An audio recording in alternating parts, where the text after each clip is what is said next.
조국 후보자 측은 이런저런 언론 보도와 의혹에 대해서 연일 해명 자료를 내놓고는 있습니다만 의혹은 오히려 더 커지고 있습니다. 그래서 오늘은 조 후보자 측의 해명의 사실관계를 따져보도록 하겠습니다. 자, 강동원 기자, 예. 조 후보자에 따른 고려대학교에 수시 전형으로 입학을 했죠. 그렇습니다. 그런데 수시 전형에는 여러 종류가 있는데 조 후보자의 딸이 입학한 전형 같은 경우에는 논문을 평가에 반영하지 않는다. 그러니까 입시 부정이라는 말은 애당초 성립되지 않는다. 이게 이제 조 후보자 측의 주장인 거죠? 예, 맞습니다. 어제 보도자료를 통해서 그렇게 주장을 했었습니다. 자, 그런데 저희가 2010학년도 고려대 수시 모집 요강을 확인해 봤더니 사실과 조금 달랐습니다. 자, 서류평가는 학교생활기록부와 별도 제출한 모든 서류를 종합평가한다. 이렇게 분명하게 나와 있었습니다.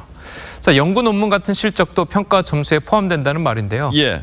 자, 거기다가 조 후보자에 따른 당시 자기소개서에 인턴십 평가로 나의 이름이 논문에 오르게 되었으며 이렇게 언급한 것으로 알려졌습니다.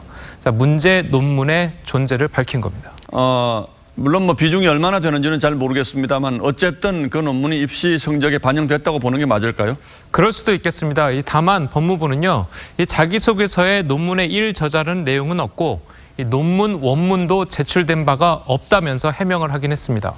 자, 고려대학교 역시 처음에는 논문은커녕 자기소개서도 받지 않았다 이렇게 이야기를 했다가 조 후보자 딸이 입시 때 논문을 제출했는지 파악되지 않는다 이렇게 말을 바꿨습니다.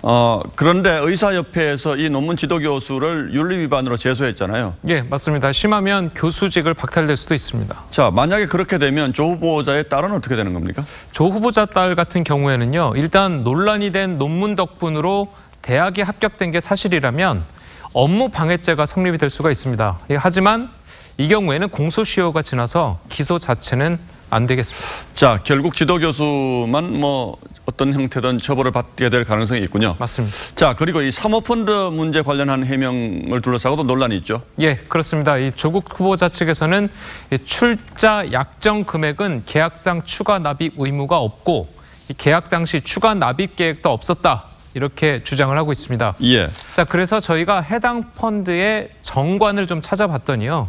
이 통지된 지정 납입일에 자신의 출자 약정액 중 이 출자 요청 금액을 납입해야 한다. 이렇게 규정이 당당히 돼 있습니다. 예. 자, 출자 약정금 잔액이 존재하는 경우에 이 별도의 추가 출자를 이행할 의무 부담도 있다면서 이 페널티 조항까지 있었는데요.